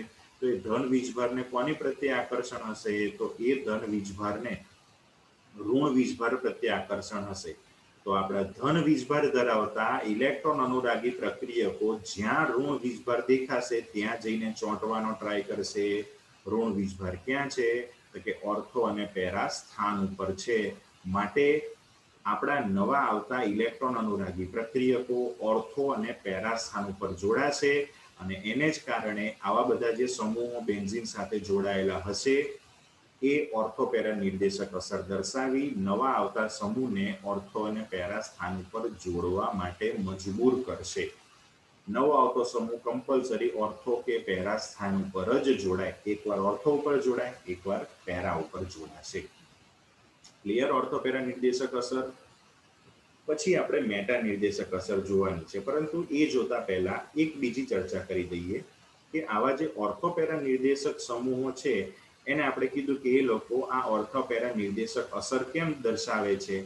તો કે એમના ઇલેક્ટ્રોનના દાન કરવાના સ્વભાવને કારણે. હવે આપણને ખબર છે કે ભાઈ ઓલરેડી બેન્ઝીનમાં પાઈ ઇલેક્ટ્રોનનું વિદ્યુત વાદળ બેન્ઝીનના સમતલની બંને બાજુએ હોય. ઓલરેડી બેન્ઝીનમાં ઇલેક્ટ્રોન છે એટલે જ એ પેલી ઇલેક્ટ્રોન અનુરાગી વિસ્થાપન પ્રક્રિયા આપે છે. એવા ઇલેક્ટ્રોનથી ભરપૂર બેન્ઝીનમાં આ સમૂહો પાછા હજુ વધારે ઇલેક્ટ્રોન નાખે છે. તો આપણને ખબર છે કે ભાઈ ઇલેક્ટ્રોન અનુરાગી વિસ્થાપન પ્રક્રિયા બેન્ઝીનની જે લાક્ષણિક પ્રક્રિયા એમાં ઇલેક્ટ્રોન અનુરાગી પ્રક્રિયકો બેન્ઝીન તરફ કેમ આવે છે? તો કે એમના ઉપર ધન વીજભાર છે એટલે બેન્ઝીન તરફ આકર્ષાય છે. જેટલા બેન્ઝીનમાં ઇલેક્ટ્રોન વધારે એટલું પેલાને આકર્ષણ વધારે થશે. તો આપણા આ બધા ઓર્થો પેરા નિર્દેશક સમૂહો ઇલેક્ટ્રોનનું દાન કરી બેન્ઝીનમાં ઇલેક્ટ્રોનનું પ્રમાણ વધારશે. એટલે એ લોકો આવી ઇલેક્ટ્રોન અનુરાગી વિસ્થાપન પ્રક્રિયાને હજુ વધારે સરળ બનાવતા હોવાથી એમને સક્રિય કારક સમૂહો કહે છે. એ લોકો આપણી બેન્ઝીન રિંગને ઇલેક્ટ્રોન અનુરાગી પ્રક્રિયા પ્રત્યે વધારે ને વધારે સક્રિય બનાવશે, મતલબ કે પ્રક્રિયા વધુ સરળ કરશે. તો ખાલી બેન્ઝીનનું તમે ક્લોરિનેશન કરો એના કરતાં બેન્ઝીનની ઉપર OH સમૂહ હાજર હોય એવા ફિનોલનું ક્લોરિનેશન વધારે સરળતાથી થાય. બેન્ઝીનનું ફ્રીડલ ક્રાફ્ટ આલ્કાઇલેશન કરો એના કરતાં ફિનોલનું ફ્રીડલ ક્રાફ્ટ આલ્કાઇલેશન વધુ સરળતાથી થાય. એમ આ સમૂહો બેન્ઝીન રિંગને વધુ સક્રિય બનાવે છે, પ્રક્રિયાને વધુ સરળ બનાવશે. આ બધા હતા ઓર્થો પેરા નિર્દેશક સમૂહો. એવા ને એવા મેટા નિર્દેશક સમૂહો એના પછી આપણે જોવાના છે. બરાબર? જો અહીંયા લખેલું છે કે બેન્ઝીન રિંગને પેલા ઇલેક્ટ્રોન અનુરાગી પ્રક્રિયકના હુમલા માટે સક્રિય કરે છે, એટલે કે હુમલો સરળતાથી થઈ શકશે. હવે અહીંયા એક પર્ટિક્યુલર ચર્ચા કરીએ, જે આપણે ઓર્થોપેરા નિર્દેશક સમૂહોના ઉદાહરણ જોયા હતા, એમાં એક હેલોજન સમૂહ હતો એક્સ. હવે એ હેલોજન સમૂહની બે પ્રકારની અસર છે. આપણે જોયું હતું કે ભાઈ કોઈ પણ હેલોજન હોય તો હેલોજન એક્સ એની પાસે એની આજુબાજુ 3 અબંધકારક ઇલેક્ટ્રોન યુગ્મ હોય, માટે એ ઇલેક્ટ્રોન યુગ્મ દાન કરવાનો પણ ગુણધર્મ ધરાવે. વળી આ હેલોજન પરમાણુઓની વિદ્યુતવંતા વધારે હોવાથી એ બેન્ઝીનમાંથી ઇલેક્ટ્રોન પાછા ખેંચશે પણ ખરો, કેમ કે એનો ઇલેક્ટ્રોન આકર્ષક સ્વભાવ પણ છે. ઇલેક્ટ્રોન યુગ્મો વધારાના છે એટલે ઇલેક્ટ્રોન દાતા અસર દર્શાવી શકે, અને પોતે વધારે વિદ્યુત ઋણ છે એટલે ઇલેક્ટ્રોન આકર્ષક અસર પણ દર્શાવી શકે. તો વાસ્તવમાં આ હેલોજન સમૂહોની કેવી અસર કહેવાય, ઇલેક્ટ્રોન દાતા કે ઇલેક્ટ્રોન આકર્ષક? તો અહીંયા જો આપેલું છે કે ભાઈ હેલોજન મધ્યમ અક્રિયકારક છે, કારણ કે તેઓ પ્રબળ -I અસર એટલે કે ઇલેક્ટ્રોન આકર્ષક અસર વધારે હશે. વળી એ લોકો ઇલેક્ટ્રોનનું દાન સંસ્પંદન દ્વારા કરશે. આગળ જે આપણે OH માં જોયું હતું સંસ્પંદન દ્વારા, તો એ રીતે આ હેલોજન સમૂહ ઇલેક્ટ્રોનનું દાન પણ કરશે, વિદ્યુત ઋણતા વધારે હોવાને કારણે ઇલેક્ટ્રોન ખેંચશે પણ ખરો, -I અસર દર્શાવશે પણ ખરો. તો બંનેમાંથી ઇલેક્ટ્રોન દાતા અને આકર્ષકમાંથી કઈ અસર વધારે છે? તો એમના કિસ્સામાં ઇલેક્ટ્રોન આકર્ષક અસર થોડીક વધારે છે, બહુ વધારે નહીં પણ થોડીક દાતા કરતા આકર્ષક અસર વધારે હોવાથી એ હેલોજન સમૂહો થોડા પ્રમાણમાં અક્રિયકારક છે, એટલા બધા બેન્ઝીન રિંગને સક્રિય બનાવતા નથી. આગળ એના પછી હવે જોવાની છે મેટા નિર્દેશક અસર. તો મેટા નિર્દેશક અસર દર્શાવતા આ બધા સમૂહો આપણે હમણાં જોઈ લીધા. હવે કારણ જોવાનું છે કે કેમ આ સમૂહો મેટા નિર્દેશક અસર દર્શાવશે. એના માટે આપણે NO2 સમૂહનું ઉદાહરણ લઈએ. તો NO2 સમૂહ જ્યારે બેન્ઝીન સાથે જોડાય છે તો આગળ જે રીતે આપણે અલગ અલગ, તો આ રીતે જ્યારે બેન્ઝીન સાથે NO2 સમૂહ જોડાય છે તો આગળ આપણે સંસ્પંદન બંધારણ બનાવતા શીખ્યા હતા. એ રીતે અહીંયા પણ તમે અલગ અલગ જાતના 5 સંસ્પંદન બંધારણ કેવી રીતે મળે છે ઇઝીલી સમજી શકો. આપણો જે NO2 સમૂહ છે એમાં સંસ્પંદન દ્વારા તમે જોશો તો એ બેન્ઝીનમાંથી ઇલેક્ટ્રોન ખેંચી લેશે. આપણે આગળ જ કીધું હતું કે ભાઈ મેટા નિર્દેશક સમૂહો છે એ એક જાતના ઇલેક્ટ્રોન આકર્ષક સમૂહો છે, અને ઇલેક્ટ્રોન આકર્ષક સમૂહ હશે એટલે એ લોકો બેન્ઝીનમાંથી ઇલેક્ટ્રોન ખેંચશે.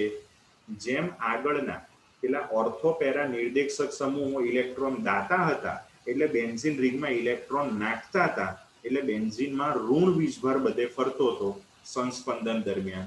એમ આ બધા જે સમૂહો છે ઇલેક્ટ્રોન આકર્ષક સમૂહ છે એટલે બેન્ઝીનમાંથી ઇલેક્ટ્રોન ખેંચશે. બેન્ઝીનમાંથી ઇલેક્ટ્રોન ખેંચે એટલે બેન્ઝીનમાં ધન વીજભારનું સ્થાનાંતરણ થશે. અહીંયા આપણને જો દેખાય છે કે ભાઈ બેન્ઝીનમાં ધન વીજભાર ઓર્થો અને પેરા સ્થાન ઉપર સ્થાનાંતરણ પામે છે, હેને? તો સંસ્પંદન તો પેલા જેવું જ થાય છે, પરંતુ ત્યાં ઓર્થોપેરા નિર્દેશક સમૂહોમાં ઋણ વીજભાર ઓર્થો અને પેરા સ્થાન ઉપર જોવા મળતો હતો, જ્યારે અહીંયા ધન વીજભાર આપણને ઓર્થો અને પેરા સ્થાન ઉપર જોવા મળે છે. હવે બેન્ઝીન કઈ પ્રક્રિયા આપે છે? ઇલેક્ટ્રોન અનુરાગી વિસ્થાપન પ્રક્રિયા, કે જેમાં બેન્ઝીન સાથે કોઈક ધન વીજભાર ધરાવતો ઇલેક્ટ્રોન અનુરાગી પ્રક્રિયક જોડાવા આવે છે. આપણા પ્રક્રિયક ઉપર ધન વીજભાર છે તો એ ધન વીજભાર ક્યાં જશે? સામે ધન વીજભાર હોય ત્યાં ના. તો અહીંયા આને કારણે જે આપણો નવો આવતો ઇલેક્ટ્રોન અનુરાગી પ્રક્રિયક E+ બેન્ઝીન સાથે જોડાવાનો ક્યાં ટ્રાય કરશે? ઓર્થો અને પેરા ઉપર? ના, ત્યાં નહીં જોડાય, કેમ કે ઓર્થો અને પેરા ઉપર શું રહેલું છે? ઓલરેડી એના ઉપર ધન વીજભાર છે. તો ધનનું અપાકર્ષણ થાય, માટે નવો આવતો જે સમૂહ ઇલેક્ટ્રોન અનુરાગી પ્રક્રિયક એ ઓર્થો અને પેરા સ્થાન ઉપરના ધન વીજભાર સાથે ન જોડાતા, જ્યાં ભલે ધન વીજભાર નથી, ભલે ઋણ વીજભાર નથી, પણ ન્યુટ્રલ તટસ્થ જેવું તો છે, ઓર્થો અને પેરા સ્થાન ઉપર ધન વીજભાર છે, ત્યાં તો આપણો આ ઇલેક્ટ્રોન અનુરાગી પ્રક્રિયક જોડાઈ નહીં શકે. પણ ન મામા કરતા કાણો મામો સારો. એ હિસાબે આપણો ઇલેક્ટ્રોન અનુરાગી પ્રક્રિયક ભલે ઋણ વીજભાર પેલા ઓર્થોપેરા નિર્દેશક અસરની જેમ નથી દેખાતો, પણ ધન વીજભાર ના હોય એવા મેટા સ્થાન ઉપર આપણો ઇલેક્ટ્રોન અનુરાગી પ્રક્રિયક જોડાશે.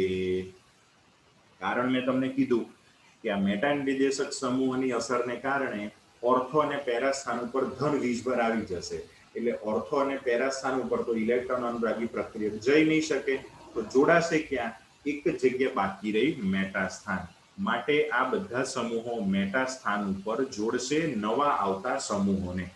પોતે બેન્ઝીન ઉપર એકવાર જોડાઈ ગયા પછી નવા આવતા સમૂહોને એ લોકો બેન્ઝીનમાં એમનાથી મેટા સ્થાન ઉપર દાખલ કરશે.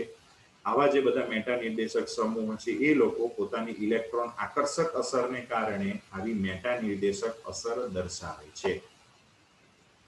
હવે મેટા નિર્દેશક અસર દર્શાવતી વખતે એ લોકો બેન્ઝીનમાંથી ઇલેક્ટ્રોન ખેંચી લે છે, એટલે બેન્ઝીન રિંગમાં ઇલેક્ટ્રોનની ઘનતા, ઇલેક્ટ્રોનનું પ્રમાણ ઓછું થશે.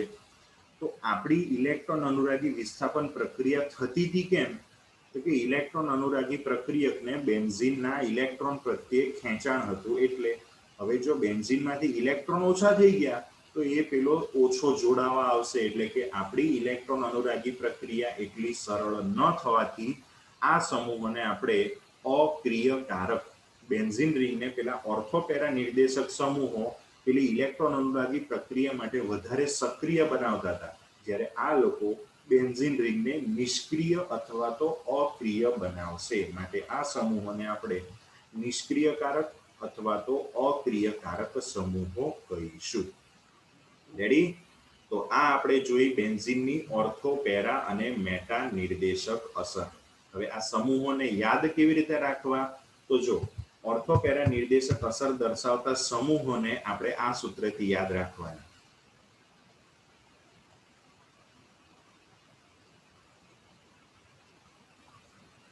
NH2 ROX. શું નામ યાદ રાખવાનું ભૂલ નહીં કહેતા? આ ભાઈ ROX, હે ને, એની જેમ NH2 ROX. NH2 એટલે આપણે શું લેવાનું? કોઈ પણ નાઇટ્રોજન ધરાવતા સમૂહો. કોઈ પણ નાઇટ્રોજન ધરાવતા એટલે એમાઇન સમૂહો. નાઇટ્રોજન ધરાવતા કોઈ પણ એમાઇન સમૂહો, પ્રાથમિક, દ્વિતીયક કે તૃતીયક કોઈ પણ એમાઇન સમૂહો અથવા તો આવા એમાઇડ સમૂહો એની અંદર લઈ લેવાના. R એટલે આપણે સમજવાનું આલ્કાઇલ સમૂહ. O એટલે કોઈ પણ OH વાળા અથવા કોઈ પણ O થી શરૂ થતા સમૂહો, જેમાં OH એટલે કે આલ્કોહોલ અને OR એટલે કે ઇથર પ્રકારના સમૂહો આવી જાય, અને એની જોડે જોડે OCOR, O થી શરૂ થતા એસ્ટર સમૂહો પણ આની અંદર આવી જશે, અને છેલ્લે વધ્યો X એટલે આપણો હેલોજન. તો NH2 ROX એટલું તમે યાદ રાખો તો આટલા સમૂહો ઓર્થો, પેરા નિર્દેશક છે. બાકીના બધા મેટા નિર્દેશક છે. તો મેટા નિર્દેશકની અંદર આવી કોઈ શોર્ટ ટ્રિક નથી, પણ એની અંદર એક એવું છે કે મેટા નિર્દેશકમાં ઘણા બધા જે સમૂહો છે એ તમે જોશો તો કાર્બનથી શરૂ થતા છે. તો કાર્બનથી શરૂ થતા મોટા ભાગના સમૂહો સિવાય કે આલ્કાઇલ સમૂહ એ મેટા નિર્દેશક અસર દર્શાવશે. એના સિવાય બાકી રહેલા બે NO2 અને SO3H ઇઝીલી આપણને યાદ રહી જાય. તો આ રીતે અમુક સમૂહો ઓર્થોપેરા નિર્દેશક અસર દર્શાવશે અને અમુક સમૂહો મેટા નિર્દેશક અસર દર્શાવશે. એ એમના સ્વભાવ ઉપર આધાર રાખતું હોય છે. અને આ નિર્દેશક અસરને કારણે ફરીવાર જ્યારે બેન્ઝીનની ઇલેક્ટ્રોન અનુરાગી વિસ્થાપન પ્રક્રિયા કરીએ અને જે નવો આવતો ઇલેક્ટ્રોન અનુરાગી પ્રક્રિયક છે એ કાં તો આ સમૂહોથી ઓર્થો અને પેરા સ્થાન ઉપર જોડાય અથવા આ સમૂહોથી મેટા સ્થાન ઉપર જોડાય, જે આ સમૂહોના સ્વભાવ ઉપર આધાર રાખશે. આવી અમુક વિશિષ્ટ બેન્ઝીનની પ્રક્રિયા છે. તો અહીંયા બેન્ઝીન સલ્ફોનિક એસિડ છે, આ અમુક પ્રક્રિયા આપણી ચોપડીમાં આપેલી નહીં હોય, પણ આપણે યાદ રાખી લઈએ, આગળ ઉપર એની કદાચ જરૂર પડે. તો બેન્ઝીન સલ્ફોનિક એસિડ એનું ઘન NaOH સાથે પીગલન કરીએ તો SO3H સમૂહનું OH સમૂહની અંદર રૂપાંતરણ થશે. તો એવું જરૂરી નહીં કે બેન્ઝીનમાં એક SO3H હોય તો જ એનું OH માં રૂપાંતરણ થાય. બેન્ઝીનની અંદર બે SO3H હોય એટલે કે બેન્ઝીન મેટા ડાયસલ્ફોનિક એસિડ, એનું પણ આપણે ઘન NaOH સાથે પીગલન પ્રક્રિયા કરાવીએ તો જ્યાં જ્યાં SO3H સમૂહ હશે એ બંનેનું OH માં રૂપાંતરણ થશે.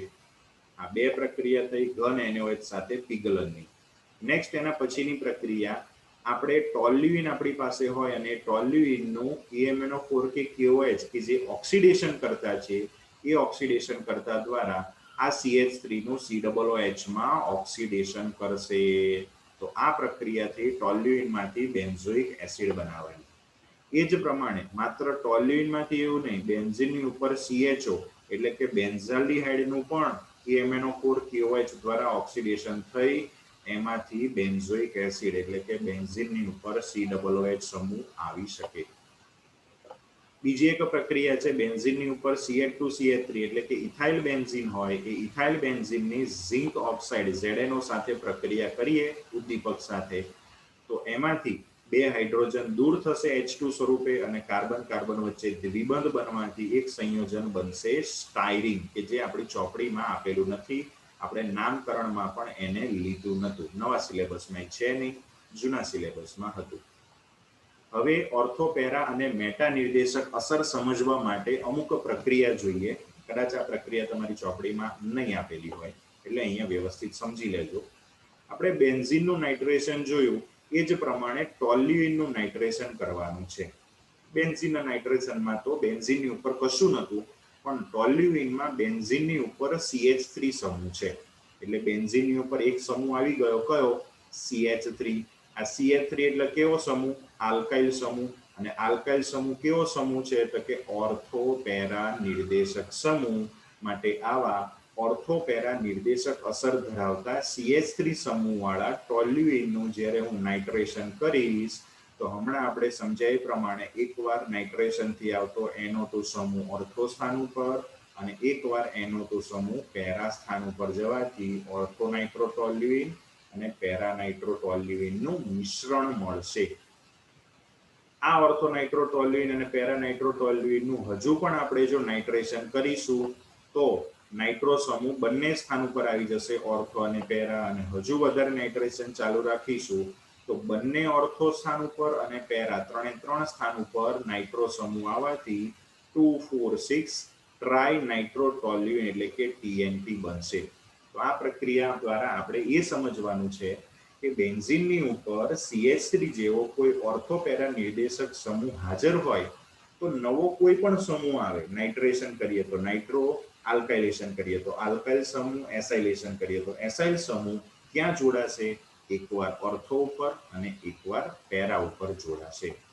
આ ટોલ્યુઇનનું નાઇટ્રેશનની પ્રક્રિયા હતી. સેમ એ જ રીતે સલ્ફોનેશન પ્રક્રિયા જોઈએ, જેમાં આપણે ધુમાયમાન એટલે કે ફ્યુમિંગ H2SO4 એટલે કે ઓલિયમ લઈએ તો બેન્ઝીનની ઉપર આ વખતે CH3 છે એટલે સલ્ફોનેશનથી આવતો SO3H સમૂહ એકવાર ઓર્થો ઉપર અને એકવાર પેરા સ્થાન ઉપર જોડાશે. આગળ હમણાં આપણે પ્રક્રિયા જોઈ કે ભાઈ ઘન NaOH સાથે પીગલન પ્રક્રિયા કરીએ તો જ્યાં SO3H હોય એની જગ્યાએ શું આવી જશે? OH સમૂહ આવી જશે.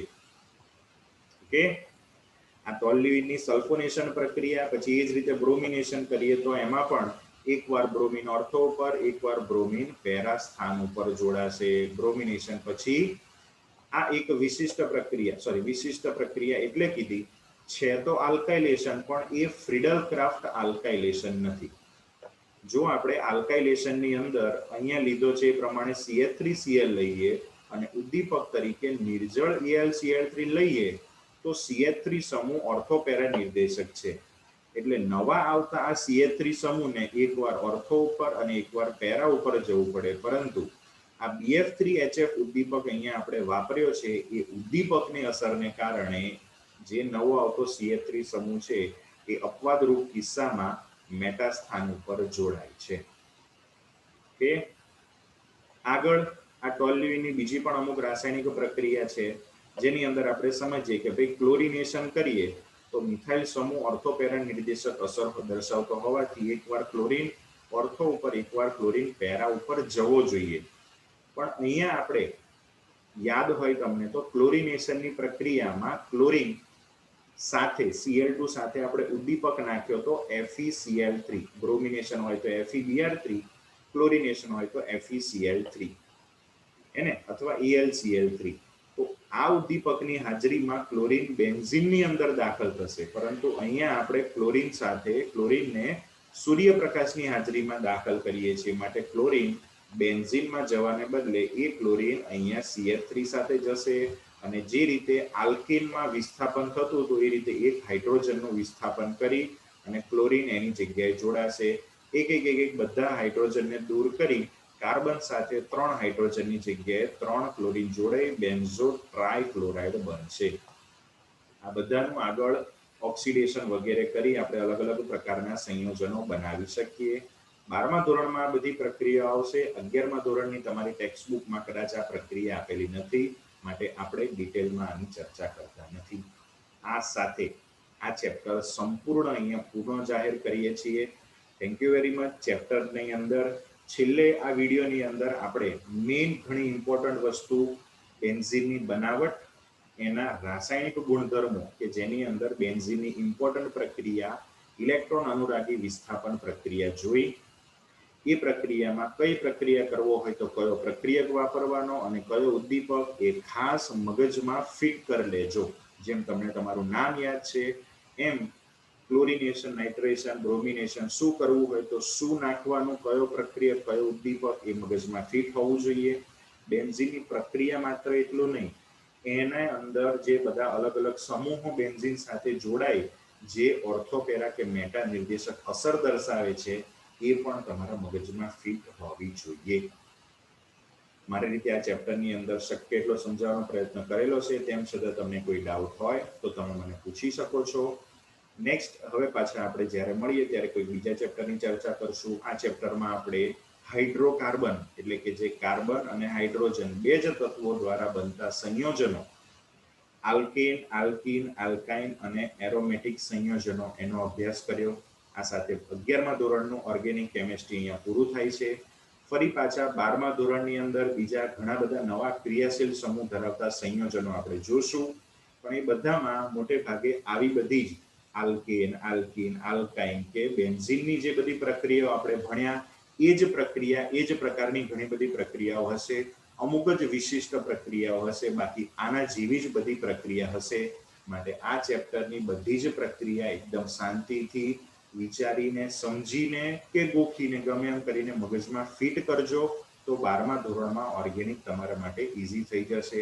અને ઈઝી કરવા માટે આ 11મા ધોરણની જે ઓર્ગેનિકની 13મા ચેપ્ટરની બધી પ્રક્રિયાઓ છે એને મિનિમમ 4 થી 5 વાર લખીને તૈયાર કરશો અને વારંવાર વિચારીને એનું પુનરાવર્તન કરશો તો જ તમને યાદ રહેશે. ફરી મળીએ, ત્યાં સુધી બધાને જય સ્વામિનારાયણ.